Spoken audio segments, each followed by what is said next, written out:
अच्छा, इसके बाद अब क्या है कि कुछ चैलेंजेस हैं या अपॉर्चुनिटीज हैं। अब ये आपके सिलेक्शन के ऊपर होता है कि जो कुछ कंट्रीज होती हैं, जैसे एक चाइना का डेलीगेशन जब आया था, वो बहुत पहले की बात है, उस पर काम हो नहीं सका। उसने जब देखा कि कराची में इतना जो है कचरा होता है आपके पास, तो ये इतना वेस्ट है, तो हमने कहा ये हमारे लिए चैलेंज है भाई। उन्होंने कहा ये चैलेंज थोड़ी है, तो अपॉर्चुनिटी है। कितने लोगों का बिजनेस स्टार्ट हो सकता है अगर आप इसको जो है कन्वर्ट कर लो रिन्यूएबल एनर्जी में। तो ये एनर्जी की फॉर्म में आप कन्वर्ट करो, पूरी एक इंडस्ट्री लग जाएगी, और ये तो एक अपॉर्चुनिटी है जो आप लोग जाया कर रहे हैं। तो वही बात है कि कुछ चीजें चैलेंज भी होती हैं और कुछ चीजें दूसरों के लिए वो अपॉर्चुनिटी भी होती है कि उसी चीज पे काम करो, उसका अगर आप सोल्यूशन प्रोवाइड करने लग जाओ तो वो आपके लिए अपॉर्चुनिटी है, फिर आप उसी से एक अपना बिजनेस स्टार्ट कर सकते हो, पैसा कमा सकते हो। ठीक है, तो देखेंगे कि भाई ये क्या क्या चीजें हो सकती है और इसका ही सोल्यूशन जो प्रोवाइड करने वाले लोग हो सकते हैं वो उनके लिए क्या अपॉर्चुनिटी है। तो सबसे पहले हम देखते हैं, वैसे बहुत सारे इंशाल्लाह आज ही खत्म हो जाएंगे ये है कि रटना नहीं है, हम जस्ट क्या कर रहे हैं, डिस्कस कर रहे हैं। सबसे पहले भाई इकोनॉमिक प्रेशर जो आया, आपने देख लिया कि जब ये पिछले साल तो बहुत ही ज्यादा था, जब कोविड की सिचुएशन आई बड़े बड़े मुल्क जो है बैठ गए। इससे पहले 9/11 की आई थी, आप अपनी बुक में देखेंगे तो 9/11 की केस स्टडी होगी। तो उस वक्त क्या हुआ था भाई कि रिसेशन आना शुरू हो गया था, इकोनॉमिक प्रेशर था। और आपने ये भी देखा होगा कि जब ये कोविड आया तो मेडिकल की फील्ड के लोगों को भी बुलाया गया, और वायरोलॉजिस्ट जो वायरस की स्टडी करते हैं उनको भी बुलाया गया, ऐसे हमें पता ही नहीं होता ये लोग कौन है। इसी तरीके से आपके जो इकोनॉमिस्ट हैं उनको बुलाया गया कि भाई ऐसी सिचुएशन में क्या किया जाए जब आपकी इंडस्ट्री बैठ रही है, और फिर कुछ सोल्यूशन भी निकाले गए कुछ। और एक चीज और भी पता चली कि हाँ कि पैसा है हमारी कंट्री के पास भी, कुछ एहसास प्रोग्राम आए और दूसरी चीजें आई, और कुछ इंडस्ट्री ने भी कोशिश की कि एम्प्लॉय को पैसा देते रहे, लेकिन हाँ वो आया कि कुछ सैलरीज कट भी हुई। अच्छा, उसका फिर वही इफेक्ट आता है कि जब आप सैलरी कट करें तो मोटिवेशन लेवल क्या होगा, बढ़ा दोगे तो मोटिवेशन लेवल क्या होगा, कितनी बढ़ा दोगे। ठीक है, कहा यही जाता है कि 20% ज्यादा बढ़ानी नहीं चाहिए, और इंक्रीमेंट दें तो 10% से वो कम नहीं होना चाहिए। तो वरना आप जो है ना फिर समझो अगला पूरा साल जो है खराब हो जाता है बंदे का। ठीक है, तो जब भी ऐसी कंडीशन आती है, आप मैनेजर हो, आप भले आपकी ऑर्गेनाइजेशन नहीं है, आप मैनेजर हो, अब हम लोग फैकल्टी मेंबर्स हैं, हम लोग अब किसकी तरफ देखेंगे, अपने हेड की तरफ। ठीक है, ऐसी सिचुएशन में कि भाई जॉब तो नहीं चली जाएगी, या परमानेंट से दूसरे कॉन्ट्रैक्ट बेसिस पे तो नहीं आ जाएंगे, या इंक्रीमेंट लगेगा ही नहीं लगेगा। तो ऐसी सिचुएशन में अच्छा ये भी देखना है कि दायरा पैसा भी तो नहीं आ रहा ना। तो ऐसी सिचुएशन में मैनेजर किस तरीके से मोटिवेट करके रखेगा या आगे भी बात करेगा, मतलब उसको दोनों जो लोगों से डील करना है, अपने से नीचे वालों से भी और अपने से ऊपर वालों से भी। तो ये और आगे जाके हम ये सारी चीजें दोबारा भी डिस्कस करेंगे, आगे बार बार आएंगे। तो फाइनेंशियल सिक्योरिटी एक बहुत इंपॉर्टेंट होती है किसी भी एम्प्लॉय के लिए, अगर वो नहीं होगी और खासतौर पर ऐसी सिचुएशन में जिन लोगों का रोजगार गया है, तो जाहिर सी बात है वो नहीं पता होगा। नेक्स्ट क्या है कि आप देख रहे हैं कि भाई ग्लोबलाइजेशन हो रही है। अब वो चीज नहीं रही कि एक खास मतलब पहले एक दौर था कि लोग कराची के हैं तो कराची से ही बाहर नहीं जाएंगे। अब क्या हो रहा है कि आप कराची में बैठ के आप असाइनमेंट कर रहे होते हो यूके का, सही है, कोई फ्रीलांसिंग काम कर रहा है। तो ये चीजें ग्लोबलाइजेशन आ रही है और इसके हिसाब से आपको मोल्ड करना होगा। जॉब टाइमिंग्स चेंज हो रही है। ठीक है, कोई कॉल सेंटर में अगर काम कर रहा हो, इंडिया जो है, इंडिया मतलब एशिया की सबसे बड़ी मार्केट है जो यूके और यूएसए वगैरह के असाइनमेंट कर रहे होते हैं। सही, उनको पता है कि यहाँ हमें सस्ता लेबर मिलेगा। सही है, बहुत बड़ी जंग है कि ऑर्गेनाइजेशन चाहती है हमें सस्ता लेबर मिले, लेबर चाहता है हमें ज्यादा पैसा मिले। तो इसकी वजह से क्या हो रहा है कि लेबर कोशिश करता है कि ऐसी जगह जाए जहाँ पैसे ज्यादा हो, और ऑर्गेनाइजेशन ही कोशिश करते हैं हम ऐसी, खासतौर पर प्रोडक्शन ऑर्गेनाइजेशन जो होती है, हम ऐसी जगह पे अपनी प्रोडक्शन करें जहां पे क्या हो, हमारे पास लेबर सस्ती हो। ठीक है, अब ऑर्गेनाइजेशन को मूव करना ये जो है एक मुश्किल काम होता है। तो लोगों ने क्या किया, फ्रीलांस का कॉन्सेप्ट निकाला, वो दे देते हैं इंडियंस को। पाकिस्तान के लोग भी अब काफी आए हैं, लेकिन एशिया में अगर देखा जाए तो इंडियंस बहुत ज्यादा ये काम कर रहे हैं कि दूसरों का काम करें। ठीक है, तो ऐसे बहुत से इदारे हैं, आपकी बुक में भी इस तरह के रेफरेंस के साथ चीजें दी हुई है कि वो एम्प्लॉय जो है कहीं और के लिए है। ठीक है, इसी तरीके से जो आपके लोग हैं वो क्या कोशिश करते हैं कि यार अपनी कंट्री में पैसे कम मिल रहे हैं, मैं कोशिश करूं दूसरी जगह जाऊं। ठीक है, फिर ऑर्गेनाइजेशन भी अपना सेटअप कहीं और लगाने की कोशिश करती है। और कोशिश यही होती है उनकी। फिर दूसरा खर्चा ये आता है कि उसको पूरी दुनिया में उन्होंने फिर क्या करना होता है, भेजना भी होता है, तो ये डिस्ट्रीब्यूट करना होता है, फिर उसका अलग जो है चार्ज लग जाता है। जब ये चीजें हो रही हैं तो फिर क्या आता है, ये आगे एक और टॉपिक भी आएगा, बल्कि पूरा एक चैप्टर भी आएगा कि डिफरेंट कल्चर के लोग एक साथ मिलकर काम करते हैं। ठीक है, अब उनको साथ रखना, किस तरीके से रखना है, किस तरीके से मोटिवेट करना है, कोई कॉन्फ्लिक्ट ना है, इस चीजों को भी देखना होगा। ज़ाहिर डिफरेंट कल्चर है तो उनको भी आपको देखना होगा। अब वो चीज नहीं है कि सारे बराबर है, ठीक है, तो आपको ये सारी चीजें देखना होगा, एक ही तरीके से आप ट्रीट नहीं कर सकते। और आई थिंक इसके अलावा जो है ये सारी बातें हमने कर ली हैं, तुम लोग बाकी इसको डिटेल में भी, सारा ये बुक का चैप्टर 1 ही चल रहा है। वही फिर डाइवर्सिटी आ गई है भाई। एक वक्त था कि इवन पाकिस्तान में जेंडर के रोल्स भी डिफाइन थे। फीमेल से ही कहा जाता था आप घर में रहो, मेल जाके काम करते थे। फिर क्या हुआ कि फीमेल्स को मोटिवेट किया गया, जो कि अच्छी बात है, वो आई, सही है, उन्होंने काम करना शुरू किया। लेकिन उसके बाद फिर यही हुआ कि जब घर में दोनों लोग काम करते हैं, फिर घर के, जब वो घर जाएंगे तो घर का काम भी पड़ा हुआ होगा। तो आपको जब एक बंदा का पता है कि ये जॉब करते हैं या इसकी वाइफ भी जॉब करती है, तो फिर क्या होगा कि आपको पता है कि इसको इतना काम नहीं देना कि घर जाके भी ऑफिस का काम कर रहा हो, जो हमारे यहाँ सबसे बड़ा मसला है। ठीक है, तो एनवायरनमेंट, फिर इन चीजों का आपको ख्याल रखना पड़ता है कि अब जो दुनिया है वो चेंज हो रही है, कि वो जो टाइम है उसी पे आपने उससे काम लेना है। उसके बाद जब वो घर जा रहा है तो आपने उससे टाइम नहीं लेना। या ये भी नहीं कि वो उसको बोले हम एक्स्ट्रा पे करेंगे, वो एक्स्ट्रा पे के चक्कर में काम किए जा रहा है और अपनी सेहत भी खराब कर रहा है, नफसियाती तौर पे भी वो जो है उसकी जो मेंटल हेल्थ है वो भी डिस्टर्ब हो रही है। तो ये सारी चीजें आपको देखनी पड़ेगी, ठीक है। और फिर जो डाइवर्सिटी आती है, इसको बड़े तरीके से आपने देखना होता है कि एक इन्वायरमेंट में किस तरीके से मेल फीमेल को भी साथ रखना है, फिर डिफरेंट कल्चर, डिफरेंट रिलीजन, ये सारी चीजों को आपने देखना होता है। डाइवर्सिटी का पूरा ये जो है एक आपका पूरा टॉपिक आएगा कि डिफरेंट रेस के लोग, यहाँ तो इतना ज्यादा नहीं होता, बाहर जो है जो कंट्रीज ऐसी हैं जो जहाँ वही बात है कि लेबर जाता है कि उनको थोड़ा ज्यादा पैसा मिले, दुबई हो गया या आपका पहले था खैर यूके यूएसए भी, लेकिन जैसे एक ही कंट्री की एग्जाम लेते हैं, दुबई में बहुत सारे लोग जाते हैं, सही है, और वो सारे फिर मिल के काम कर रहे होते हैं, वही लोग जो पाकिस्तान में बिल्कुल काम ना करें, सही है। यही अगर थोड़ा सा चेंज आ जाता है आपका, तो आप थोड़ा सा नखरे करने लग जाते हो अपनी कंट्री में, लेकिन वहां पे जाके आपकी मजबूरी होती है कि नहीं भाई काम करना है। तो डिफरेंट कल्चर को समझना, और मैनेजर का काम होता है वो ये समझे भी कि किन दो के दरमियान कॉन्फ्लिक्ट आ सकता है, तो उनको साथ ना रख दे, ठीक है। तो बिहेवियर को जब वो स्टडी करता है और साथ में वो क्या करे, ये चीजें बताए भी। और अब ये भी है कि एक खास कोटा भी होता है डिसेबल लोगों का, और एक होती है टेक्निकल डिसेबिलिटी, ठीक है। जैसे मुझे भी उनको बुलाना पड़ा ना, तो ये हर कोई किसी को, अब यहाँ मेन पर्पस क्या है कुछ टीचर्स का, टीचिंग करना, सही है। टेक्नोलॉजी को समझना एक एक्स्ट्रा एडवांटेज है। तो टेक्निकल डिसेबिलिटी भी किसी के साथ हो सकती है कि यार वो टेक्नोलॉजी का बंदा ही नहीं है, तो वो किस तरीके से आप उसको करोगे, तो आपको उससे क्या काम लेना। और वही बात है कि लोगों की आपको स्ट्रेंथ देखनी है, ना कि वीकनेस। वीकनेस पे काम करें, लेकिन उनको असाइनमेंट वो दें जो उनकी स्ट्रेंथ हो। बाज दफा दिए जाते हैं वो चेक करने के लिए कि आपकी जो जो भी बंदा या बंदी है वो वीकनेस को भी इंप्रूव करे। ये नहीं कि बिल्कुल ही वीकनेस को छोड़ के बैठ जाए, लेकिन कोशिश ये की जाए कि स्ट्रेंथ को देखा जाए। तो वही बात है कि पहले ये था ना कि सबको एक तरीके से ट्रीट करो, आप नहीं कर सकते। ऑर्गेनाइजेशन में डिफरेंट रिलीजन के लोग रह रहे हैं, तो अगर आप जो है डिफरेंट छुट्टियां देते हैं, तो आपको ये भी देखना पड़ेगा कि यार अगर उसके कोई इवेंट आ रहे हैं, रिलीजियस इवेंट, तो उसको भी आपको हॉलीडे देना होगा, ठीक है। और ये होता है कि जो डिफरेंट रिलीजन के लोग होते हैं, जब उनका टाइम, एक तो अक्सरियत होती है, बल्कि अब तो ज्यादा मेरे ख्याल में माइनॉरिटीज का ख्याल रखा जाता है, ठीक है। तो ये रूल्स आ रहे हैं कि माइनॉरिटी को ज्यादा से ज्यादा आपने बिल्कुल एहसास होने नहीं देना होता कि वो जो है एक डाइवर्स कल्चर में काम कर रहे हैं, सही है। तो डिस्क्रिमिनेशन वगैरह को आपने, डायरेक्ट चीज है कि कस्टमर सर्विस के लिए आपको लोग लाजमी रखने होते हैं, चाहे वो कोई सा भी इदारा हो, सर्विस के लिए हो चाहे वो आपकी प्रोडक्शन के लिए हो।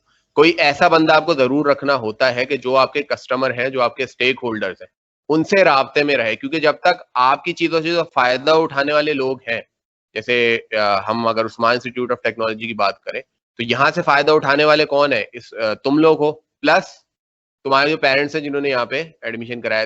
तीसरी चीज इंडस्ट्री है जहां तुम लोग जाके काम करोगे। तो जब तक हम उनका इनपुट नहीं लेंगे कि उनकी रिक्वायरमेंट क्या है, या उनसे पूछेंगे नहीं, तुम लोग पढ़ के जाते हो तो तुमसे पूरा एक यूनिवर्सिटी का सर्वे लिया जाएगा एंड में, जब तुम लोग को डिग्री मिल रही होती है। तो इससे क्या पता चलता है कि जो इम्प्रूवमेंट कहाँ कहाँ हो सकती है। कोई लेके बैठ जाए नहीं हम तो बेस्ट है, और वो ये रिलेशनशिप कायम करे ही नहीं, या कोई प्रोडक्ट भी है अगर वो अपने कस्टमर से पूछे ही नहीं कि कस्टमर क्या चाहता है, तो क्या होगा, वो चीज एक अरसे तक शायद चल जाए लेकिन ज्यादा अरसे वो नहीं चल सकती।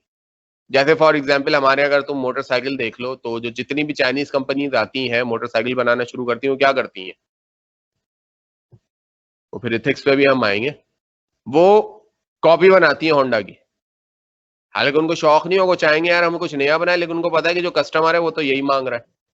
125cc में उसको पता है कि यही बनाएंगे वो। इवन यामाहा भी जब DYL के बजाय अकेले आई पाकिस्तान में, तो उसने भी, उसको भी काफी टाइम लगा कि यार कि ये 125cc में जो हमारी जो YBR है वो भी अच्छी है, वो देखी जाए। लेकिन वही बात है, क्या हो रहा था कि कस्टमर बस वही चाह रहा था कि उसकी कॉपीज चाहिए। ठीक है, तो उसका भी तरीकेकार निकाला गया कि कुछ यूट्यूबर जो पर्सनली दोस्त वगैरह, दोस्त तो नहीं है कि लेकिन जान पहचान है, तो उनसे पता चला कि बाकायदा YBR वालों ने यूट्यूब पे भी एक कंपेन की कि यूट्यूबर्स को कहा कि जो है आप हम YBR देंगे भी, और जो है आप उसको चला के देखें और तारीफ वगैरह करें, ताकि पब्लिक का जो है इस तरफ भी ध्यान जाए कि इस तरह की मोटरसाइकिल भी लेनी है। तो ये जरूरी होता है कि जब तक आप कस्टमर के साथ रिलेशनशिप आप ना रखें, और जाहिर सी बात है जो रिलेशनशिप रखने वाले लोग हैं वो ट्रेंड और स्किलफुल होने चाहिए। सही है, अगर वही आप कहीं पे भी देख लें, जो रिसेप्शनिस्ट की जगह होती है वहां बहुत ही सॉफ्ट स्पोकन मेल हो या फीमेल हो, उसको बैठाया जाता है ताकि आप जाके इंफॉर्मेशन वगैरह, या जो राब्ते का सबसे पहला जरिया यही होता है ना, आप इंफॉर्मेशन डेस्क पे जाते हैं और वहीं आपको ऐसा बंदा मिल जाए जो स्किल्ड नहीं है, तो आप फिर वहां जाने का तस्वुर भी नहीं करेंगे। ठीक है, इसके बाद जो है एक और चीज के आप क्या करें, चेंज को हमने वही कहा ना कि एक्सपेक्ट कर ले पहले। जो लोग चेंज को पहले एक्सपेक्ट कर लेंगे, अच्छा यहाँ पे जो एग्जाम्पल है मैं बहुत छोटी छोटी सी एग्जाम्पल्स दूंगा, क्योंकि अभी तुम लोग को अगर बहुत ज्यादा ओवर बातें कही जाए तो समझ में नहीं आएगी, वो बातें बुक में लिखी हुई केस स्टडी, लेकिन समझाने के लिए तुम लोग को मैं बहुत छोटी एग्जाम्पल दूंगा।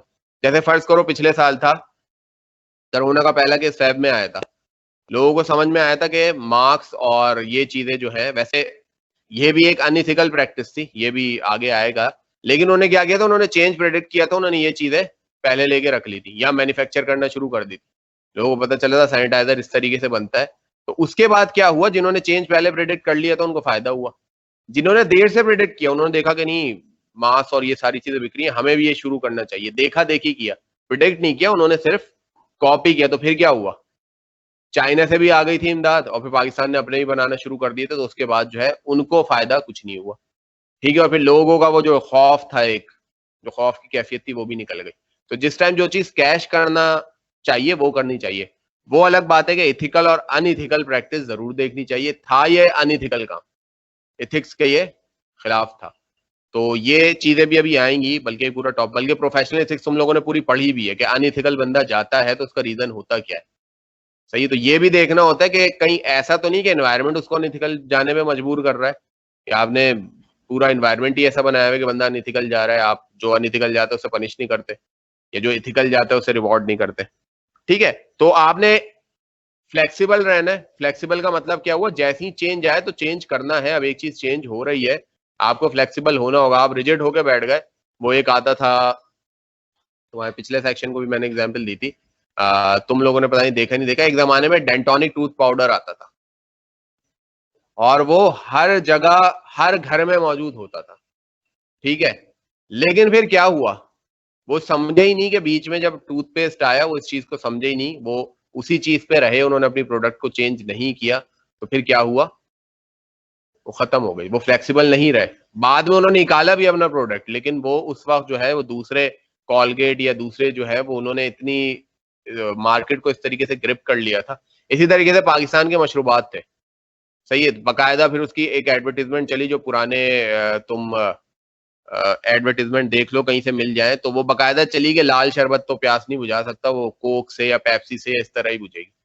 तो वो भी एक टर्म था कि वो उस लेवल की मार्केटिंग नहीं कर सके। हालांकि क्या होता था, ये रूह अफ़ज़ा और ये इनकी बहुत अच्छी मार्केट थी, रमजान में हो जाती है लेकिन वैसे इनकी बहुत अच्छी मार्केट थी, लेकिन ये समझ नहीं पाए कि एक पेप्सी या कोका कोला आके अपनी जिस लेवल की मार्केटिंग कर रहे हैं हमने नहीं की, तो मार्केटिंग टीम की वजह से क्या हुआ, वो चीज बैठ गई।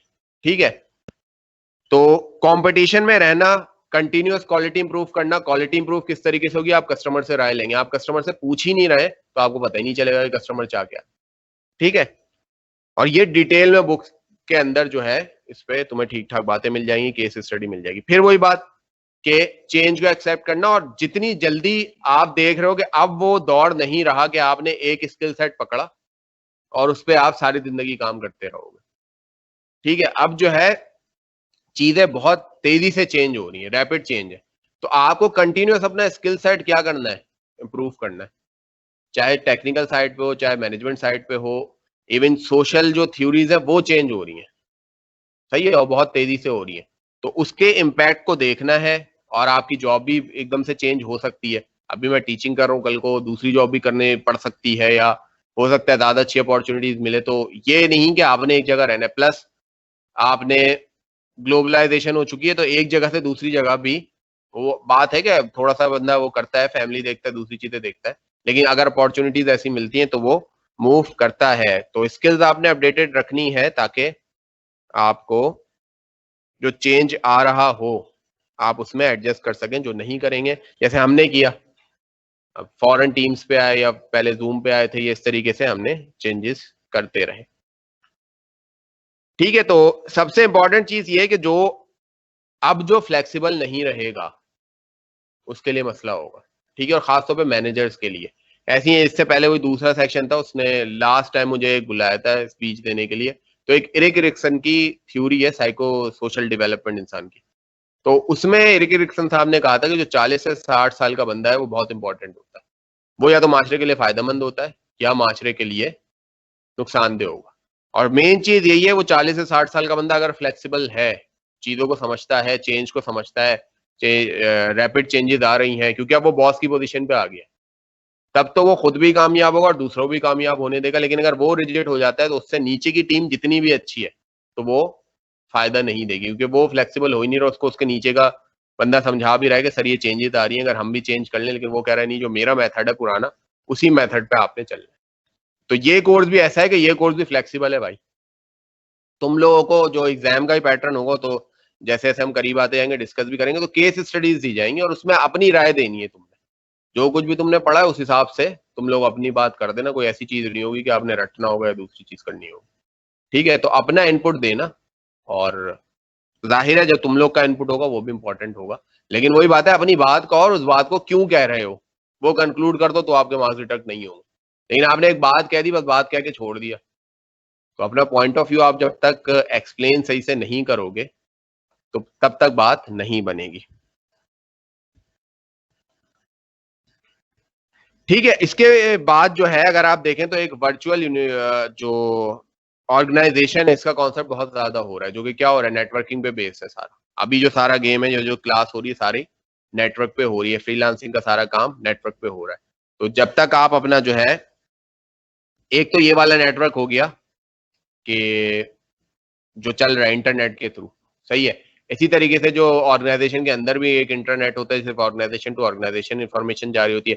प्लस जो कम्युनिकेशन स्टाइल है वो क्या है, आपका प्रॉपर चैनल के थ्रू कम्युनिकेशन स्टाइल है, या आप ऐसे ही वर्बली किसी को बोल देते हो। अगर प्रॉपर चैनल के थ्रू और एविडेंस बेस और सारी चीजें आपके पास जो है रजिस्टर्ड हो रही हैं, तब तो आपकी ऑर्गेनाइजेशन जाहिर है ज्यादा अच्छे से काम कर रही होगी। तो नेटवर्क में ये सारी चीजें आ जाती है कि ऑनलाइन एनवायरनमेंट प्लस आपका जो कम्युनिकेशन मोड है वो क्या हो गया। जैसे हर जगह ही अब ईमेल हो चुका है, कोई ऐसा नहीं होगी जगह जहाँ पे ईमेल के थ्रू जो मेन है आपका, जिसे कहा जाएगा कि जो प्रॉपर चैनल के थ्रू काम हो रहा है वो थ्रू ईमेल ही हो रहा होता है। ठीक है, और वो रिकॉर्ड भी साथ साथ हो रही होती है। तो उसके लिए जाहिर सी बात है आपके पास नेटवर्क आपका अच्छा होना चाहिए। ये वही बात जो मैंने की थी कि जिस तरीके से चेंजेस आ रहे हैं हर चीज में, ठीक है, तो उससे एक मसला ये क्रिएट हो रहा है कि पहले एक बंदा, वही पुरानी अगर हम देखें थ्योरी, आज से 20 साल पुरानी या 50 साल पुरानी, बंदा एक स्किल सेट सीख जाता था और फिर सारी जिंदगी उससे कमा रहा होता था। और लाइफ ऐसी बनी भी नहीं थी कि हमें बताया जाए कि आपकी जिंदगी की बहुत आसान सी जिंदगी हुआ करती थी, तो इतना ज्यादा कुछ करना नहीं होता था। अब क्या है कि स्ट्रेस बहुत ज्यादा, यहाँ का तो फिर भी चलो, अभी भी हमारे यहाँ माहौल ऐसा है कि आप है हमारी ड्यूटी 9 to 5, लेकिन बीच में हम चाय भी पी रहे हैं, दोस्तों से गपशप भी कर रहे हैं, सारी चीजें कर रहे हैं, तो हमारा स्ट्रेस जो है रिमूव हो जाता है या कम हो जाता है। लेकिन क्या है, जो दूसरी जगह है जहां वर्क का कह दिया कि 5 घंटे का मतलब है कंटिन्यूस 5 घंटे काम करना है, 3 घंटे का मतलब है कंटिन्यूस 3 घंटे काम करना, तो वहां पे क्या आता है कि फिर जब वो बंदा थका हुआ होता है तो जब वो घर जाता है तो उसको क्या थकावट उतारने का मौका प्रॉपर मिल रहा है या नहीं मिल रहा है, या आपने अपनी जो ड्यूटी टाइमिंग वो 12-12 घंटे रखी हुई है, या एक जगह जॉब कर रहा है फिर दूसरी का जो शिफ्ट की जॉब होती है मुसलसल 3 शिफ्ट कर लेता है बंदा, वो बंदे से पूछना चाहिए कि कर कैसे लेते हो भाई। ठीक है, तो वो क्या कर रहा है कि वो जबरदस्ती अपनी बॉडी के साथ अपने ब्रेन के साथ जो है वो क्या कर रहा है उसको डैमेज कर रहा है, तो ये बात मैनेजर समझेगा। छोटे लेवल का आदमी वो पैसे के लिए कर सकता है, तो आपको ये चीजें देखनी होती है कि वर्क लाइफ कॉन्फ्लिक्ट तो नहीं आ रहा, क्योंकि जब आएगा तो आगे जाके वो बंदा वो उसके अंदर वो कैपेबिलिटी नहीं रहेगी, वो एनर्जी नहीं रहेगी। सही है, तो इस चीज को भी देखना है कि आपकी जो कंपनी है या जैसे फर्ज करो साइकोलॉजिस्ट वगैरह हायर करने चाहिए, कुछ नहीं साल में या 6 महीने में एक दफा लोगों को चेक करा लेना चाहिए कि जहनी तौर पे पुरसुकून है या नहीं है। फिर क्या होता है कि थोड़े विजिट वगैरह करवाए जाते हैं, हॉलीडेज पे भेजा जाता है जबरदस्ती। मतलब पहले एक वक्त आता था कि आपकी सिर्फ अर्न लीव होती थी, कुछ छुट्टियां मिलती हैं ऑर्गेनाइजेशन की तरफ से कि आप छुट्टी कर सकते हो, तो वो क्या होती थी अगर वो छुट्टी नहीं करता था साल में तो वो अर्न लीव में कन्वर्ट हो जाती थी, उसके पैसे मिलते थे। अब लोग क्या करते थे कि वो छुट्टी करते ही नहीं थे। फिर ये रूल आया कि नहीं, इनको सिक लीव देनी है, अर्न लीव कम करनी है, सिक लीव बढ़ानी है, कैजुअल लीव बढ़ानी है, ताकि वो बंदा छुट्टी करे, क्योंकि छुट्टी करना जरूरी है। लेकिन उसपे फिर वो दूसरी चीज ये आ जाती है कि वो सारी छुट्टियां बजा के आखिर में छुट्टी कर देते हैं। लेकिन चलो फिर भी क्या है कि वो अगर अपना स्ट्रेस कम कर रहा है, अब वो दूसरा बंदा पे भी छोड़ना चाहिए कि ये नहीं वो छुट्टियां लेके कोई और से असाइनमेंट पकड़ रहा है। तो काम कितना करना है, फिर इसके दायरे सेशन होंगे, दूसरी चीजें होंगी, तो वो भी ऑर्गेनाइजेशन देखे कि वर्क लाइफ कॉन्फ्लिक्ट नहीं आना चाहिए। और ये आहिस्ता आहिस्ता पाकिस्तान में भी ये चीजें बढ़ती चली जा रही हैं। तो आप तस्वीर में देख रहे होंगे कि एक तरफ पैसा रखा है और एक दूसरी तरफ टाइम है, और टाइम ये वैल्यूएबल टाइम है, वो टाइम जो आप अपनी फैमिली के साथ स्पेंड कर रहे हो। उसके बाद सबसे इंपॉर्टेंट चीज कि एक पॉजिटिव कल्चर डेवलप करना बहुत जरूरी है ऑर्गेनाइजेशन में। ठीक है, कैसे होगा कि सबसे इंपॉर्टेंट चीज तो ये देखी जाए कि आपकी जो भी इंसेंटिव मिल रहे हैं किसी भी एम्प्लॉय को, वो उसके काम करने पे या जो प्रोसेस है इंक्रीमेंट का प्रमोशन का वो बिल्कुल क्लियर हो, लोगों को पता हो कि हाँ भाई इस वजह से ये आगे बढ़ रहा है, तो जेलेसी वाला फैक्टर आएगा नहीं। जहां जेलेसी वाला फैक्टर आए तो एनवायरनमेंट क्या हो जाएगा, आपका जो एनवायरनमेंट है वो नेगेटिव हो जाएगा। और वही चीज है कि जो कंपटीशन है वो फिर अलग तरीके का चल जाएगा। अगर आपके यहाँ, तो पहले भी हमने बात की, जो कम्युनिकेशन चैनल है वो प्रॉपर नहीं है। सही है, एक होता है प्रॉपर चैनल से कम्युनिकेट करना और एक होता है बंदा जाता है और मतलब मैनेजर को ये नहीं होता कि वो दोस्ती यारी इस तरह बना ले कि एक के साथ वो इतना क्लोज हुआ है दूसरे के साथ वो बात ही नहीं कर रहा। ठीक है, तो ये चीज भी मैनेजर को या हेड को ये देखना होता है। तो इससे क्या होता है, एक नेगेटिव होती है।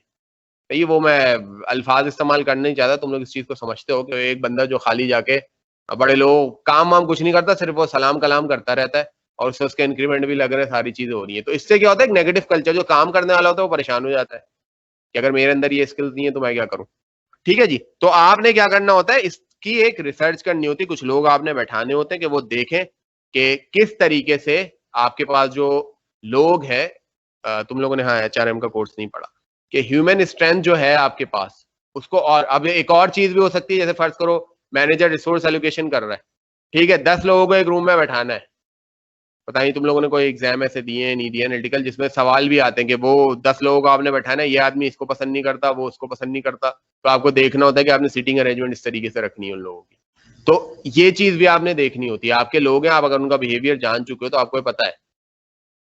एज ग्रुप है, एक ही एज ग्रुप के सारे लोग एक साथ बैठा दिए तो क्या काम होगा, हो जाएगा तो ठीक है, नहीं होगा अगर तफरी करने लग जाएंगे। फिर आप क्या करेंगे कि सीनियर को, उसमें एक सीनियर को बैठा दो ताकि थोड़ी तफरी भी रहे, फिर वो कंट्रोल भी कर सके। फिर इसी तरीके से डिफरेंट माइंड के लोग हैं, उनको आपने साथ नहीं बैठाना। फिर कुछ ऐसे भी लोग होते हैं जो डिफरेंट माइंड के हैं, वैसे तो डिस्कस बिल्कुल नहीं होनी चाहिए ये पॉलिटिक्स का जब टॉपिक आएगा, कि जो रिलीजियस या पॉलिटिकल नॉर्म्स होते हैं इसमें एक लिमिट होती है, इससे आगे ऑफिस में ये चीजें नहीं होती कि ये चीजें आप डिस्कस करो कि कौन सी पॉलिटिक्स, वो चाय के होटल पे भी लिखा हुआ होता है कि सियासी गुफ्तगू से परहेज करें।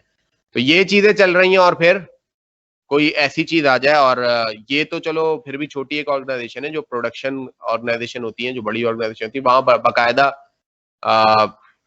लेबर यूनियन वगैरह बनी हुई होती है, जिनको इन्फ्लुएंस पॉलिटिकल पार्टी ही कर रही होती है। तो वहां तो इन चीजों को लेके चलना जो है बहुत जरूरी होता है। दूसरी चीज आप ये देखें कि आपका एक एम्प्लॉय है, पहले आता था, एनर्जाइज हुआ होता था, अब उसकी एनर्जी डाउन हो रही है, तो क्या फैक्टर है और क्या ऐसे फैक्टर है कि एनर्जी रिगेन करें। मतलब एक बंदा आ रहा है तो वो थका थका सा आ रहा है, तो ये थकावट नहीं उतरती, तो इस पे क्या देखा जाए कि उनके वर्क टाइम कम करने हैं, ज्यादा करने हैं। फ्लेक्सिबल टाइम करने से हमारे यहाँ ऑप्शन दिया हुआ है कि आपने हफ्ते में 35 घंटे पूरे करने होते हैं, तो हम एक स्केड्यूल दे देते हैं कि इस टाइम से इस टाइम हम एक दिन 7 घंटे आएंगे, एक दिन 5 घंटे आएंगे, इस तरीके से। तो ये फ्लेक्सिबिलिटी दी गई है, ठीक है। तो इससे फायदा ये हो जाता है कि कुछ लोग जो है थोड़ा देर से आना चाहते हैं, कुछ लोग जो है थोड़ा जल्दी आना चाहते हैं, तो इस चीज को थोड़ा सा देखना होता है। और आपने कोशिश ये करनी होती है कि हर वक्त जो स्पार्क है एक नया ऑर्गेनाइजेशन में, जो सबसे बड़ी प्रॉब्लम होती है हमारे यहाँ के कल्चर में, वो ये होता है कि एक नया, जब तुम लोग जब 8वां सेमेस्टर है, जब इंजीनियर बन के निकलोगे, तो एक स्पार्क होगा, कुछ करने की चाह होगी तुम्हारे अंदर कि हम तब्दील कर दें, यूं कर दें, यूं कर दें। अब वही बात है, जब आप ऑर्गेनाइजेशन में जाओ तो 1 साल बाद भी वही चीज आपके अंदर रहनी चाहिए। ये नहीं कि आप बिल्कुल डिमोटिवेट होके या बुझ से जाओ और एक मशीन की तरह काम कर रहे हो खाली, तो ये चीज नहीं होनी चाहिए। सही है। तो वही बात है कि पॉजिटिव माहौल जब तक होगा, फिर इसमें तरीकेकार यही होता है कि कभी जो ऑर्गेनाइजेशन का हेड है वो आए, वो एक छोटा सा इवेंट करा दे, मोटिवेट कर दे, साथ में कहीं ग्रुप में होता है बहुत सारी जगह पे कि खाने पीने चले जाते हैं, तो इससे होता है। और थोड़ा सा जो कम्युनिकेशन गैप है वो भी सबके साथ थोड़ा सा कम किया जाए, क्योंकि होता है कि एक डिपार्टमेंट बिल्कुल अलग है, एक डिपार्टमेंट बिल्कुल अलग है, तो होता क्या है, फिर कयासराइयां होती हैं कि यार उस डिपार्टमेंट के लोग मजे कर रहे हैं, हालांकि वो डिपार्टमेंट का भी हाल बुरा ही होता है, लेकिन कयासराइयां होती है कि यार वो कुछ कोई काम करते ही नहीं है, सारा काम हम लोग करते हैं और ये उधर मजे हैं, इधर नहीं है ये। तो ये सारी चीजों को देखना होता है। और दूसरी चीज कि आपने ये देखना है कि आपके एम्प्लॉय की स्ट्रेंथ क्या है, ना कि वीकनेस देखें। हाँ, वीकनेस देखें, वीकनेस पे काम करें, उसको जो है अशेम्ड फील नहीं करें। सही, उसको जितना आप मोटिवेटेड रखेंगे उतना आपका फायदा होगा। ठीक है, जो उसकी स्किल्स, जो स्किल्स उसकी अच्छी है, उससे वो काम लिया जाए। आपको पता है जो चीज वीकनेस है वही काम दे देंगे तो वो फंस जाएगा बेचारा। ये तो भाई आपने पूरा कोर्स पढ़ा है प्रोफेशनल एथिक्स में, ठीक है। तो जो अब वही बात है, आप एक ऑर्गेनाइजेशन में गए हैं, अभी आपको कुछ भी नहीं पता, अब वहां पे आप जाके क्या करते हैं, उसका सबसे पहले एनवायरनमेंट ऑब्जर्व करते हैं। और मैंने वही बताया कि आप एक देख रहे हैं कि एक बंदा पूरा प्रॉपर तरीके से काम कर रहा है, लेकिन क्या है, वो सोशल नहीं हो रहा। ठीक है, तो क्या हो रहा है कि उसकी चीज, हालांकि सोशल भी होना चाहिए, बिल्कुल अकेला जो, या बिल्कुल अकेला थोड़ा सा रहता है, तो उसको भी ऑर्गेनाइजेशन पसंद नहीं करती, चाहती है कि टीम्स में आके इन्वॉल्व हो। तो या एक और चीज है जो और आसान करता हूँ कि साल के एंड में एक अप्रेजल फॉर्म दिया जाता है, या पूछा जाता है एम्प्लॉय से कि आपने साल में ऐसा क्या क्या किया कि जिसकी बेस पे आपको हम प्रमोट करें, या तुम लोग जॉब्स के लिए सीवी बनाओगे। सही है, अब तुम देख रहे हो यार सीवी में जो सच लिख रहा है अपनी स्किल्स के बारे में, उसको तो इंटरव्यू के लिए नहीं बुला रहे। ठीक है, तो फिर क्या करोगे तुम लोग, यहाँ पे अब आ जाएगी तुम्हारी चॉइस, तुमने इथिकल होना है या नहीं होना है, या इथिकल होना है तो किस हद तक होना है, अनइथिकल होना है तो किस हद तक होना है। तो ये क्या होता है, ये एनवायरनमेंट पूरा आपका आता है कि आप शुरू से ही, बल्कि ये तो बचपन से ये चीज होनी चाहिए कि जो चीज अनइथिकल है, क्योंकि पहली चीज ही जब आप अनइथिकल करना शुरू करते हो तो आहिस्ता आहिस्ता वो चीज फिर करप्शन तक ले जाती है, और ये भी करप्शन ही होती है। तो होता क्या है फिर, जब बंदा देखता है और बिल्कुल इस तरीके से हो के, जो अगर इस तरीके से कर रहा है करप्शन वगैरह या अनइथिकल काम कर रहा है, तो उसको पनिशमेंट भी नहीं मिल रही, या जो बिल्कुल इथिकल हो के सारे काम कर रहा है, तो आपके पास कोई ऐसी जजमेंट नहीं है। जैसे एक बंदा एपीआर भरता है अपना एनुअल अप्रेजल फॉर्म, तो एक ने बिल्कुल सच लिखा है और एक ने बढ़ा चढ़ा के उसमें कुछ और लिख दिया, अब वो चेक ही नहीं हो रहा जिसने बढ़ा चढ़ा के लिखा है। जब आप सीवी पे लिखते हो तो दूसरा काम क्या है, इंटरव्यू और सामने बैठा होता है ना, वो देखेगा भी तो कि आपने स्किल सेट लिखा है, सच लिखा है या झूठ लिखा है। लेकिन एक ऑर्गेनाइजेशन है उसने जो भी झूठ वूठ लिख दिया, आप बोले यार झूठ बोलने में कोई पकड़ ही नहीं हो रही, तो मैं भी बोल देता हूँ, तो फिर क्या होगा, ये प्रॉब्लम यहाँ से शुरू हो जाएगी। तो आपने कोई ऐसा इंसेंटिव का और इन्फोर्समेंट या पनिशमेंट का भी ऐसी चीज रखनी है कि लोग अनइथिकल काम करें तो वहां पे उसको पनिशमेंट भी मिलेगी। तो फिर क्या होगा कि वो डर से नहीं करेगा, और अगर वो सही काम कर रहा है तो उसको उस पर इंसेंटिव दिए जाए, तो ये चीज रुक सकती है। उसके बाद कोड ऑफ एथिक्स बने कुछ ना कुछ, ठीक है, अगर तुम लोग को स्टूडेंट हैंडबुक मिलती होगी, मिली होगी शुरू में, याद भी है, पढ़ी थी, उसमें कोड ऑफ एथिक्स होगा कुछ ना कुछ, सही है, या फिर जो पेपर के शुरू में जो अंडरटेकिंग ली जाती है वो कोड ऑफ एथिक्स ही होता है, सही है, तो वो इस तरीके की चीजें ली जाए, उससे एक्सप्लेन भी किया जाए कि कौन सा पॉइंट क्या कहता है आपका, सही है, जैसे मैंने तुम्हें प्रोस्पेक्टस में भी कहा था कि प्रोस्पेक्टस में जाके देखना ऑब्जेक्टिव क्या है, यूआईटी का मिशन विजन, ये सारी चीजें क्या है, सही है, तो ये चीजें भी तुम लोग देखना है थोड़ा सा। और सबसे इंपॉर्टेंट यही कि फेयर ट्रीटमेंट ऑफ एम्प्लॉयज, जो बंदा काम कर रहा है, जो बंदे की स्किल सेट है, उस हिसाब से अगर उसकी प्रमोशन, इंक्रीमेंट, ये सारी चीजें हो रही हैं तो एक इथिकली हेल्दी क्लाइमेट होगा। और फिर उसको आपको बार बार इन्फोर्स करने के लिए क्या होगा, आपको ऐसे सेशन या ऐसे लोगों को बुलाना पड़ेगा जो आके ट्रेन करें, और सबसे मुश्किल काम ये होता है कि लोअर स्टाफ को भी ट्रेन किया जाए। होता क्या है कि अपर में तो सारा काम हो रहा होता है, समझाया जा रहा होता है, ये चीजें सारी वर्कशॉप वो अटेंड कर रहे होते हैं, जो आपका लोअर स्टाफ है उसको आप कुछ करवा ही नहीं रहे हो, तो वो तो वहीं का वहीं रह जाता है, तो ये चीजें भी देखने की जरूरत होती है, ठीक है। तो ये पॉइंट मेरे ख्याल में बुक में नहीं था, ये मैंने ऐड किया है, वैसे आगे इसको भी पढ़ेंगे, तो ये उसी से रिलेटेड है कि क्वालिटी की इंप्रूवमेंट आप खुद देखते रहे और किस तरीके से, ये नहीं कि हमारी इंडस्ट्री ने इतना पैसा कमा लिया, लेकिन क्या होता है नेक्स्ट आप और आगे जाते हैं कि हमें इससे भी ज्यादा आगे जाना है, ठीक है, आपको अपनी प्रोडक्टिविटी पे, अपनी एफिशिएंसी यानी इनपुट हमने इतना दिया, इतना पैसा डाला, इतने लोगों को यूज किया, तो हमें आउटपुट ये मिला, तो हम अब इसको बढ़ाएं, ठीक है। अब बढ़ाने का मतलब ये नहीं कि पैसा और लोग कट काट दें कि एफिशिएंसी बढ़ जाएगी, आप वो चीज भी बढ़ाएं और ओवरऑल आउटपुट भी आप इस चीज को भी बढ़ाएं, ठीक है, और रीथिंक करें कि किसकी क्या रिस्पॉन्सिबिलिटी, किस तरीके से किया और अच्छा हम किस तरीके से बना सकते हैं, और अगर कोई चेंज देता है, इसके लिए सबसे अच्छी जो इम्प्रूव क्वालिटी इम्प्रूव के लिए होता है कि सबको साथ लेके चला जाए। अगर सिर्फ अपर लेवल के लोग ही फैसले करते रहेंगे और लोअर लेवल के लोगों से, लोअर मैनेजमेंट के लोगों से, या जो आपके वर्कर है उनसे आप इनपुट नहीं लेंगे कि आपको क्या फैसिलिटी चाहिए या क्या होना चाहिए, आप उनको डिसीजन का पार्ट बनाओ, कभी कभार बिल्कुल जो छोटे लेवल का बंदा होता है वो ऐसी आपको ऐसा सोल्यूशन या ऐसा आइडिया दे देता है कि आप कहते हो कि यार ये तो बड़ा, या उस आइडिया को थोड़ा सा निखार के फिर आप उस पर काम कर सकते हो, ठीक है। तो ये चीजें जो है क्या करती हैं कि आपको कंटिन्यूअस प्रोसेस है ये क्वालिटी इंप्रूवमेंट का, ठीक है, कि आपने देखना होता है कि हमने एट दी एंड, मतलब कोई ना कोई मैकेनिज्म हो ना, और ये पता कैसे चलेगा, एक चीज तुम लोग को इसमें भी आई ना, तो आउटकम बेस्ड एजुकेशन, अच्छा ये तुम लोग से थोड़ा सा पूछ लेते हैं ना, तो पहले भी एक एजुकेशन सिस्टम था, तो आउटकम बेस्ड एजुकेशन का क्या मतलब हुआ, अच्छा ये क्या होते हैं सीएलओ, कोर्स लर्निंग आउटकम्स, तुम लोग देखते होगे ना पेपर में सारी चीजें, तो ये क्यों डाले गए कुछ पता है, या प्रोग्राम लर्निंग आउटकम्स, या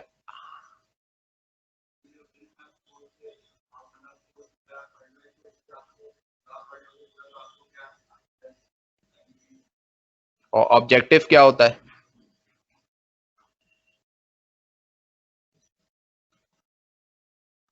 तो ये असल चीज ऑब्जेक्टिव होता है मकसद, सही है, उन मकासद को किस बेस पे आप जज कर रहे हो, वो होता है आउटकम, सही है।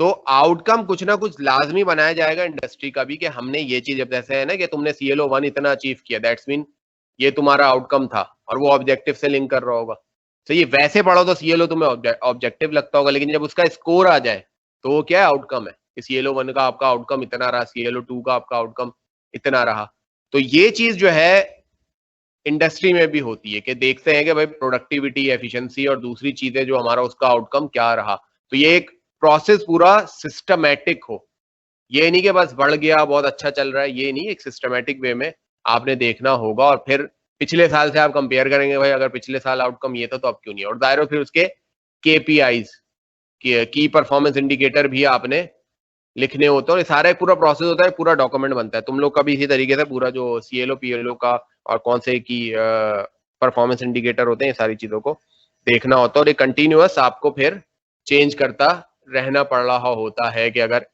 इस दफा इतने आए थे तो, या पिछले साल ज्यादा आए थे तो इस दफा कम क्यों आए, या अगले साल की हम प्लानिंग और करें, सही है। तो इसके लिए आपकी 4P साइकिल होती है, बुक में नहीं है ये, वैसे ही मैं बता रहा हूँ कि सबसे पहला क्या काम करना होता है आपने, लोगों के ऊपर, जो आपकी वर्क फोर्स है, उनकी स्किल्स को आपने और इनहेंस करना है, अगर वो स्किल्ड है भी लेकिन आपने फर्दर इनहेंस भी करना है। उसके बाद आपने क्या करना है, उनको मोटिवेट करना है और उनको फ्लेक्सिबल रखना है, भाई कल को चेंज वेंज आए तो आप रिजिड ना हो जाए। सही है। और स्ट्रेस का एनवायरनमेंट कम से कम हो, तो आप क्या करेंगे, जो लोगों की को आप इंप्रूव कर सकेंगे। सबसे ज्यादा जरूरी क्या है, अपने जो आपकी वर्क फोर्स है उसकी इंप्रूवमेंट करते रहे। ठीक है, कि अगर पिछले साल ये बंदा यहाँ पे था तो अगले साल ये कहीं पहुंचा या नहीं पहुंचा, इसकी स्किल इंप्रूव हुई या नहीं हुई। उसके बाद जो भी आपके प्रोडक्ट है, सही है, वो कैसे हैं। सर्विसेज की अगर हम बात करें तो अगर उस्मान स्टूडियो की बात करें तो तुम लोग हमारी प्रोडक्ट हो, तो हमारा हर साल का बैच पिछले साल वाले से अच्छा होना चाहिए। ठीक है। तो और अगर वैसे प्रोडक्शन है तो वो भी यही देखे कि भाई उसका प्रोडक्ट जो है पिछले साल जो कमी रह गई थी या जो भी हम और अच्छा इसको कर सकते हैं, कोई कार बना रहे हो, कोई बाइक बना रहे हो, क्या नए मॉडल में क्या करता है, फीचर्स ऐड करता है। ठीक है। और सबसे इंपॉर्टेंट चीज क्या होती है इसमें, सबसे पहली चीज कस्टमर जो है उसके सेटिस्फाई हो और आप भी अपनी जो प्रोडक्ट की क्वालिटी है वो देखें। उसके बाद जब ये चीजें आपको पता चलती हैं तो ये साइकिल है पूरी। ठीक है। तो फिर आप क्या करते हैं, अपने प्रोसेस को अच्छा बनाते हैं। प्रोसेस को अच्छा बनाएंगे तभी आपका प्रोडक्ट और आपके लोग अच्छे होंगे। ठीक है। और इसके बाद जब जाहिर सी बात है ये सारी चीजें आपकी अच्छी होंगी, प्रोसेस और लोग अच्छे होंगे, तो आपकी प्रोडक्टिविटी में एट दी एंड इजाफा होगा, आपकी एफिशिएंसी बेहतर होगी, आपका वेस्ट कम से कम होगा। अच्छा, वेस्ट में सिर्फ पैसा नहीं आता, वेस्ट में ये भी आता है कि आपने स्किलफुल लोग रखे हुए हैं और उनसे काम नहीं ले रहे। ठीक है। तो ये भी एक तरीके का वेस्ट है। आपने एक मशीन नहीं रखी, वो चल ही नहीं रही है, तो ये भी एक तरीके का वेस्ट है। तो टूल्स वगैरह आपने लेके रख लिए लेकिन उस पर काम कुछ हो नहीं रहा। ठीक है जी। तो एट दी एंड हम थोड़ा सा अगर सम अप करें इसको, जो अभी थोड़ा सा हमारा एक इंट्रोडक्शन था ऑर्गेनाइजेशनल बिहेवियर से रिलेटेड ही, तो वो क्या क्या है कि मेन गोल क्या है कि आप लोगों को और उनके बिहेवियर को अंडरस्टैंड करें ताकि प्रिडिक्ट कर सकें। सही है। हमने यही शुरू में भी ये बात की थी कि आप इवेंट को समझें, प्रिडिक्ट करें, और प्रिडिक्ट जब आपने कर लिया आप इन्फ्लुएंस करें। आप जानते हो भाई ये बंदा इस बात पे मोटिवेट होता है, इस बात पे डिमोटिवेट होता है, तो आप इन्फ्लुएंस करेंगे उसकी मोटिवेशन को, ना कि डिमोटिवेशन की तरफ जाएंगे। और एक और चीज है कि बिहेवियर भी चेंज होता रहता है बंदे का, उसके बहुत सारे फैक्टर्स होते हैं, वो भी आपने नजर में रखने हैं। और दोनों को ही, चाहे आप काम करने वाले हो चाहे काम करवाने वाले हो, आपको इन चीजों का आइडिया होना चाहिए। हमने पहले भी बात की थी, ये 5 डिफरेंट बिहेवियर के कोर्सेज हैं, उनसे मिलके ये ऑर्गेनाइजेशनल बिहेवियर कोर्स आपके लिए निकाला गया। सही। और 8वें सेमेस्टर पढ़ाने का मकसद ये कि बिल्कुल आखिर में पढ़ाया गया। और ये बात मैं पहले ही कर चुका हूँ कि जो एनवायरनमेंट का असर होता है वो बार बार बिहेवियर को चेंज कर देता है। अच्छा, एक चीज और बताओ कि इससे पहले तुमने सोशल साइंसेस के कौन कौन से कोर्सेज पढ़े, ताकि पता तो चले मुझे। जैसे मैं समझ आता ह्यूमन रिसोर्स मैनेजमेंट शायद तुमने पढ़ा होगा, क्यों नहीं पढ़ा, क्रिटिकल थिंकिंग पढ़ा, और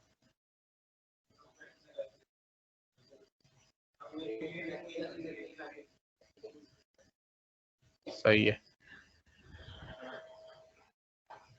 अच्छा, इसका जो थोड़ा सा एक वो था ना, ह्यूमन रिसोर्स मैनेजमेंट, इसका थोड़ा सा प्री रिक्विजिट है, मेरे जहन में था वो शायद तुम लोगों ने पढ़ा हो, क्योंकि human resource management last time भी बताया था कि ह्यूमन की रिसोर्स जो सबसे मेन, हमने जो ये पॉइंट देखा था ना पीपल, कि किस तरीके से आप अपनी वर्क फोर्स को स्ट्रेंथन करते हो, वो है ह्यूमन रिसोर्स मैनेजमेंट का काम। ठीक है। और जो सबसे ज्यादा इसके ऊपर ही काम कर रहा होता है, जिन इदारों में ये बड़ा अच्छा चल रहा होता है, तो वो इदारे भी ऊपर जाते हैं।